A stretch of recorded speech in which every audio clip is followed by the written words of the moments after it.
বড়দিনের আগে কলকাতা তথা বাংলার জন্য বড় দিন হয়ে উঠবে 24শে ডিসেম্বর, এমনটাই দাবি করেছেন ব্রিগেড ময়দানের লক্ষ্য কণ্ঠে গীতাপাঠ কর্মসূচির আয়োজকেরা। সংগঠনের সভাপতি স্বামী প্রদীপ্তানন্দ মহারাজ দাবি করেছেন, ওই দিন ব্রিগেড ময়দানে যা হতে চলেছে তা বিশ্বে কোথাও কখনো হয়নি।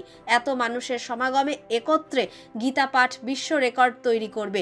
প্রধানমন্ত্রী নরেন্দ্র মোদীর উপস্থিতিতে গীতাপাঠের যে আয়োজন তা সফল করতে বিজেপি সহ বাংলার সংঘ পরিবারের সব সংগঠনই উঠে পড়ে লেগেছে। কারণ মূল রেকর্ড তৈরি হতে পারে জমায়েতের উপরেই। লক্ষ মানুষকে ব্রিগেডে নিয়ে আসার লক্ষ্য পূরণে তাই সর্বতোভাবে চেষ্টা চলছে। আয়োজকদের দাবি, মোট 4টি বিষয়ে বিশ্ব রেকর্ড তৈরি হতে পারে। প্রথমটি 1 লক্ষ মানুষের উপস্থিতিতে গীতাপাঠ, দ্বিতীয়টি ওই দিন ব্রিগেডে 70,000 মহিলা একসঙ্গে শঙ্খ বাজাবেন, সেটাও বিশ্বে অতীতে হয়নি বলেই তাদের দাবি। এছাড়া অনুষ্ঠানের শুরুতে সমবেত কণ্ঠে কাজী নজরুল ইসলামের লেখা গান গাওয়ার পরিকল্পনা রয়েছে।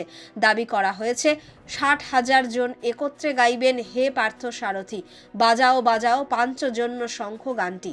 এটিও বিশ্ব রেকর্ড তৈরি করবে বলে দাবি করা হয়েছে।